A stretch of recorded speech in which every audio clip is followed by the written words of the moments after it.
বাংলা বলছি চ্যানেলটি সাবস্ক্রাইব করুন এবং সমস্ত অনুষ্ঠানের আপডেট পেতে বেল আইকনটি অন করুন।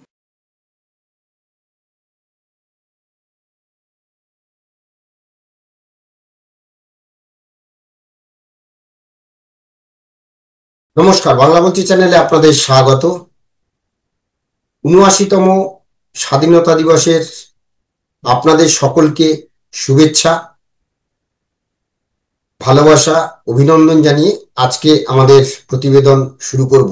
এসআইআর মামলায় বড় ঘোষণা সুপ্রিম কোর্টে যে আধারকেও এবার প্রামাণ্য নথি হিসেবে নিতে হবে, অর্থাৎ নাম বাদ গেলে করা যাবে আবেদন। এবং সেই সঙ্গে সুপ্রিম কোর্ট আরো বলেছে যে ৬৫ লক্ষ ভোটারের নাম বাদ গিয়েছে তাদের তালিকা প্রকাশ করতে হবে, কেন নাম বাদ গেল সেই কারণও জানাতে হবে কমিশনকে।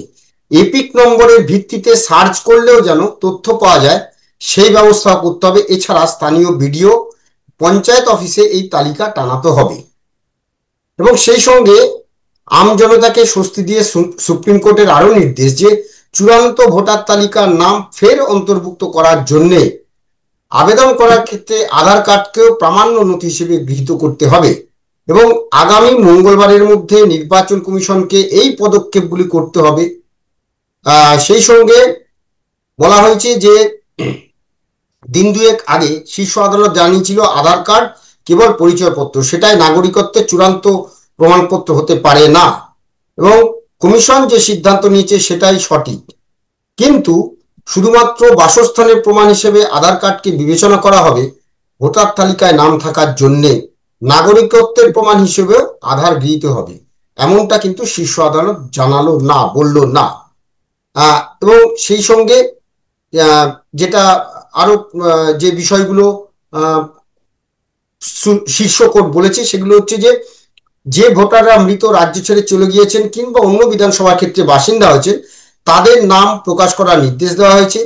এবং যারা আদালত বলেছেন যে নামগুলো একসঙ্গে ডিসপ্লে বোর্ড কিংবা ওয়েবসাইটে প্রকাশ করতে হবে, এবং যারা তাতে অখুশি হবেন তারা যেন 30 দিনের মধ্যে প্রতিকার চেয়ে আবেদন করতে পারেন সেটাও বলেছি।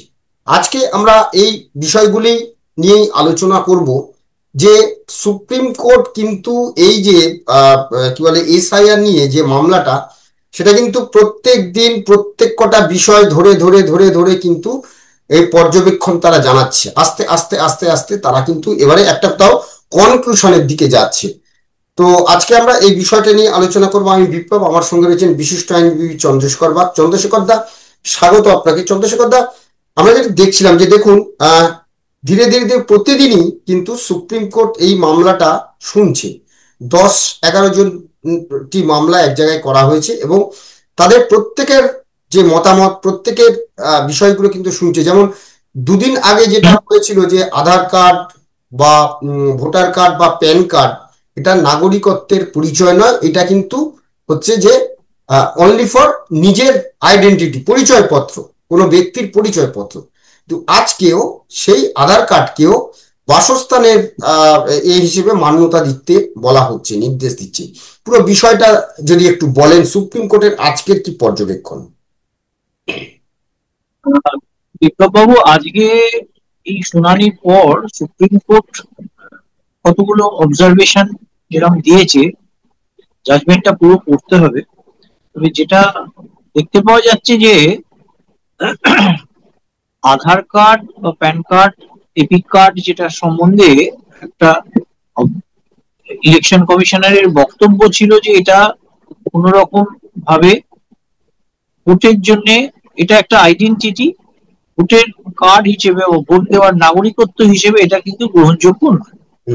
এবং সেইটাই কিন্তু সুপ্রিম কোর্ট এতদিন বারবার শুনানি করেছে। মানে আজকে যে জায়গাতে এসে তারা সিদ্ধান্তটা নিয়ে যে জাজমেন্ট, যেটা অর্ডার পাস করেছে, যে সেটা হচ্ছে যে 11টা নথি ইলেকশন কমিশন বলেছে যে তার সঙ্গে আধার কার্ডটাকেও প্রামাণ্য হিসেবে, অর্থাৎ আধার কার্ড দেখিয়ে আপনি যেখানে থাকেন তার রেসিডেন্সিয়াল প্রুফ হিসেবে এটাকে ব্যবহার করতে হবে। মানে আমি যদি পশ্চিমবঙ্গের কোন একটা জায়গায় থাকি, আমার যদি আধার কার্ড সেখানে থাকে, তার মানে আমি সেই অঞ্চলের বাসিন্দা, এইটা কিন্তু প্রমাণ হচ্ছে। কিন্তু তাতে নাগরিকত্বটা আসছে না। এই নাগরিকত্ব পাওয়া মানে আমাদের ইলেকশন কমিশনারের যে বক্তব্য, যারা শুধুমাত্র নাগরিক তারাই ভোট দেবে, নাগরিকের বাইরে যারা, তারা এই নির্বাচনে বা ইলেকশনে ভোট দিতে পারবে না। এই ভিত্তিতেই তারা এই স্পেশাল ইন্টেন্সিভ রিভিশনটা করছিল, এবং যেটা পশ্চিমবঙ্গ আগামী দিনে হবে। এখন কথা হচ্ছে যে আজকে সুপ্রিম কোর্ট যে কথাটা বললো সেটা হচ্ছে যে আধার কার্ডটার ব্যাপারে যেটি ইলেকশন কমিশনারের যে বক্তব্যটা ছিল সেটাকে নস্যাৎ করে দিয়ে আজকে সাধারণ মানুষকে কিন্তু সুপ্রিম কোর্ট, আজকে আমি এই জন্যই সবসময় বলি যে এখনো বিচার ব্যবস্থা মানুষের আস্থার শেষ আশ্রয়। এবং দেখুন, এই আধার কার্ড নিয়ে একটা গন্ডগোল হচ্ছিল যে সবাই নাম তুলছিল, কিন্তু পরিচয়পত্র এটা ভোটার হিসেবে, কিন্তু এই যে 11টা নথি যেগুলো পাসপোর্ট রয়েছে, জন্ম সনদ রয়েছে, বার্থ সার্টিফিকেট, আরো কতগুলো যে ডকুমেন্টস যেগুলো রয়েছে, দলিল রয়েছে ইত্যাদি, সেগুলোর সঙ্গে আধার কার্ডটা একটা প্রমাণ হিসেবে আজকে সুপ্রিম কোর্ট বলে এটাও একটা প্রমাণ হিসেবে আপনাকে ইলেকশন কমিশনকে গ্রহণ করতে হবে। এবং যেহেতু সুপ্রিম কোর্টের নির্দেশ ভারতবর্ষের সর্বশ্রেষ্ঠ আদালত, সুতরাং সেটাই কিন্তু আমাদের ভারতবর্ষের আইন হিসেবে আজকে থেকে পর্যবসিত হলো। সুতরাং যাদের এই ইলেকশন ভোটার হিসেবে নাম বাদ যাচ্ছে, বা যেমন বিহারে যেটা যাচ্ছে, সেখানেও এই সুপ্রিম কোর্টের আজকের যে অর্ডার, সেই অর্ডারের বলে বহু লোক ইলেকশন কমিশনারের কাছে দরখাস্ত করার সময় এই আধার কার্ডটাকে দেখালে আধার কার্ডটাকে গ্রহণ করার জায়গাতে ইলেকশন কমিশনকে গ্রহণ করতে হবে। এবং তার সঙ্গে সঙ্গে সেটা হচ্ছে যে যাদের নাম বাদ গেছে তাদের সমস্ত ডিটেলসটা ওয়েবসাইটে দিয়ে দিতে হবে, অর্থাৎ কিনা যাতে কি কারণে আমার নামটা বাদ গেল আমি জানতে পারবো। এবং সেইটার পরে যদি আমি কোনো দরখাস্ত করি, সেই দরখাস্তটা গ্রহণ করে তার সঙ্গে তার আধার কার্ডটা সে যদি দাখিল করে, তাহলে আধার কার্ডটা একটা প্রমাণ হিসেবে সেটা গ্রহণ ইলেকশন কমিশনকে করতে হবে, এবং সেই অনুযায়ী তারা অ্যাকসেপ্ট করবে, করে তারপর পরবর্তী ক্ষেত্রে তারা ভোটার হিসেবে তারা সিটিজেন হিসেবে বলুন বা ভোটার হিসেবে তারা ভোট দেওয়ার অধিকার পাবে। এখন এইটা সুপ্রিম কোর্টের আজকের যে অবজারভেশন, যেটা নিয়ে ইলেকশন কমিশন যেভাবে মানে এসআইআর করতে গিয়ে এত লোকের নাম বাদ দিচ্ছিল, আমি জানি না আগামী দিনে সেটা ধরুন বিহার বলুন বা পশ্চিমবঙ্গ বলুন, এই যে যখনই এই আধার কার্ডটা এসে গেল, কিন্তু একটা আমার নিজের, আমি জাজমেন্টটা পড়া হয়নি, জাজমেন্টটা আমার পড়তে হবে, যেখানটা আমার নিজের একটা একটু ধোঁয়াশা লাগছে, একটু ক্রিটিক্যাল লাগছে, যেটা ধরুন আমি পশ্চিমবঙ্গের আধার, আমার কলকাতা শহরের আমার ঠিকানা রয়েছে, আমি কাজের সূত্রে আমি ব্যাঙ্গালোরে থাকছি, ব্যাঙ্গালোরে গিয়ে ব্যাঙ্গালোরে থাকি, ব্যাঙ্গালোরে সবকিছু করি, ভোটের সময় এখানে এসে ভোটটা দিয়ে যাই। এখন যেটা ইলেকশন কমিশন যেটা করতে চেয়েছিল সেটা হচ্ছে যে এই যে আপনি এখানে যখন থাকছেন না, তখন আপনি এখানকার আর ভোটার নন, আপনি যেখানে থাকছেন সেখানকার হিসেবে আপনাকে ভোটার হতে হবে, এবং সেখানে আপনাকে আপনার নাম তোলাতে হবে ফর্ম 6 অনুযায়ী নাম তুলে তারপর আপনি সেখানকার ভোটাধিকার নাগরিকত্ব পাবেন এবং ভোটাধিকার দিতে পারবেন। কিন্তু সেই জায়গাটা যখন আবার সেই পুরোনো জায়গায় আবার ফেরত এলো সুপ্রিম কোর্টের যে অর্ডার যেটা হয়েছে, তাহলে কিন্তু সেই আধার কার্ডটা আমার যদি কলকাতায় থাকে, আমি যদি ব্যাঙ্গালোরে থাকি, ব্যাঙ্গালোর থেকে আধার কার্ড নিয়ে এসে আমি কিন্তু কলকাতায় ভোটের সময় কলকাতায় ভোটটা দিতে পারবো। এই জায়গাটা কনফিউশন, পুরো জাজমেন্টটা না পড়লে আমি বলতে পারছি না, বা এটাকে আরো ডিটেলস স্ক্যানিং করতে হবে অর্ডারটাকে, করে আমার মনে হয় সেটা আরো পরিষ্কার, একদিনের মধ্যেই হয়তো এটা আমরা আরো ক্লিয়ার হয়ে যাবে। এখন জাস্ট এই অর্ডারটা হয়েছে, তার ভিত্তিতে আপনার সঙ্গে সাক্ষাৎকারে আমি এটাই বলছি যে যেটা সুপ্রিম কোর্ট বলে প্রশ্ন যে এই বাংলায় এসআইআর হবে, তো সেক্ষেত্রে কি কোথাও স্বস্তি মিলল? দেখুন, স্বস্তি, শাসক দলের স্বস্তি অস্বস্তি আমি এটা নিয়ে খুব একটা ইয়ের কিছু নয়। কথা হচ্ছে যে যারা এখানকার নাগরিক তারা ভোট দেবে, ফেক ভোটার যাতে না ভোট না দিতে পারে সেটা ইলেকশন কমিশনের একটা চিন্তা ভাবনা ছিল, এবং সুপ্রিম কোর্ট সেই জায়গাটাকেও বলেছে। শুধুমাত্র এই আধার কার্ডের জায়গাটাকে একটা একটা অবলম্বন হলো, যাদের ধরুন অন্য যে ডকুমেন্ট গুলোর মধ্যে না থেকে থাকে, 11টা নথির মধ্যে তাদের যদি না থেকে থাকে, তাহলে এই আধার কার্ডের সূত্রে সে বিবেচনার জায়গায় যেতে পারবে। গ্রহণ করবে কি করবে না, আপনার কাছে আমার একটা প্রশ্ন। না, এক মিনিট, আমি এখানটা বলে দিচ্ছি। গ্রহণটা ইলেকশন কমিশন সেটা অ্যাকসেপ্ট করবে কি করবে না সেটা কিন্তু পরবর্তী ক্ষেত্র। প্রামাণ্য হিসেবে আমি আধার কার্ডটা দিতে পারবো, আধার কার্ডটা প্রমাণ হিসেবে দেওয়ার জায়গাতে ছিল না, সেটা আধার কার্ডটা প্রমাণ হিসেবে এখন যাওয়ার জায়গায় গেল। বাকি যে ক্যাটাগরি বা বাকি যে ক্যাটাগরি যেগুলো রয়েছে, যে ক্রাইটেরিয়া গুলো রয়েছে, সেই ক্রাইটেরিয়া ফুলফিল করলে তবে সে ভোটার হিসেবে নাগরিক হিসেবে ভোটদানে দিতে পারবে, ভোটার হিসেবে ভোট দিতে পারবে। এবং সেখানে আধার কার্ডটা যেটা দেখানো যাচ্ছিল না অ্যাজ এ প্রুফ হিসেবে, সেখানে এটা একটা রেসিডেন্সিয়াল প্রুফ হিসেবে আবার তার জায়গা সে আধার কার্ডটা পেল। এবং এটা আমার মনে হয় সাধারণ মানুষের যথেষ্ট উপকার হবে, কারণ যাদের এটা নিয়ে খুব চিন্তা হচ্ছিল যে নাম কেটে যাচ্ছে ইত্যাদি, তাদের বাবা মা। আমি এইখানটাকে আপনার কাছে এটাই প্রশ্ন করতে চাইছি যে ধরুন 11টা নথি চেয়েছে, 11টা নথির মধ্যে সঙ্গে 12 নম্বর নথি হতো আধার কার্ড, ঠিক আছে। 11টা নথি অনেকেই বলছে যে তাদের নেই বা যাই হোক দিতে পারবে না।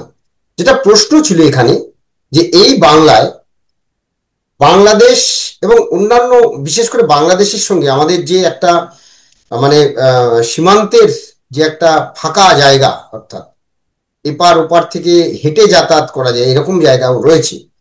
তো সেইখান থেকে অনুপ্রবেশ একটা এই রাজ্যের বড় ইস্যু, এবং দেখা যাচ্ছে যে অস্বাভাবিক হারে প্রতি বছর ভোটার বেড়েছে।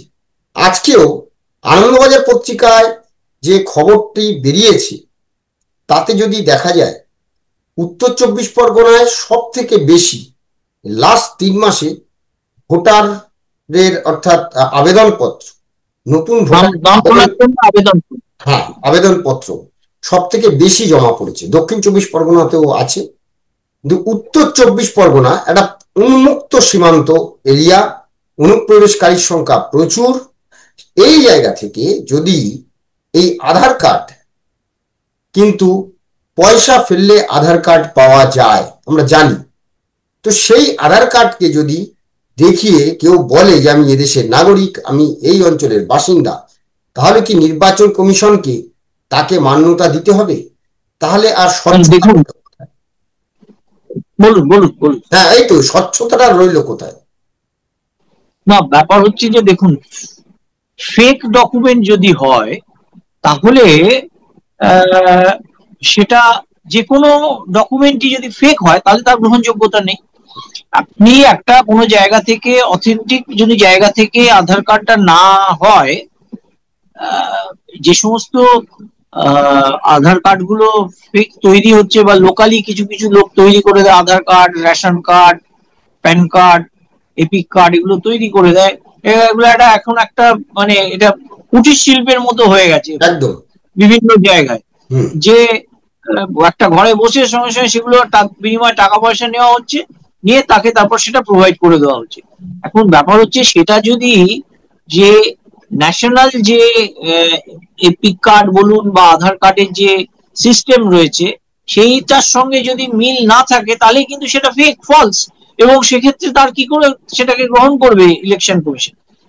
কথাটা হচ্ছে ভ্যালিড ডকুমেন্ট যদি থাকে, ভ্যালিড আধার কার্ড যদি থাকে, সেটা যখন আগে সেই ভ্যালিড আধার কার্ডটাও প্রামাণ্য হিসেবে গ্রহণ করছিল না, এখন ভ্যালিড আধার কার্ডটা প্রামাণ্য হিসেবে গ্রহণ করতে হবে ইলেকশন কমিশন। হ্যাঁ, এখন দেখা যায় যে আগামী 22 তারিখে আবার এই মামলা শুনানি আছে বলা হয়েছে।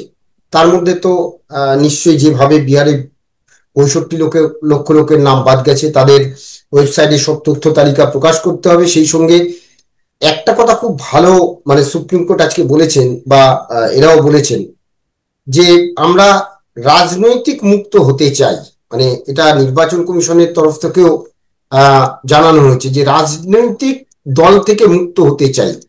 অর্থাৎ এমনও বলেছেন যে যদি ইভিএম এ ভোটে আমি জিতি তাহলে ইভিএম ভালো, আর যদি হেরে যায় তাহলে ইভিএম ফলস।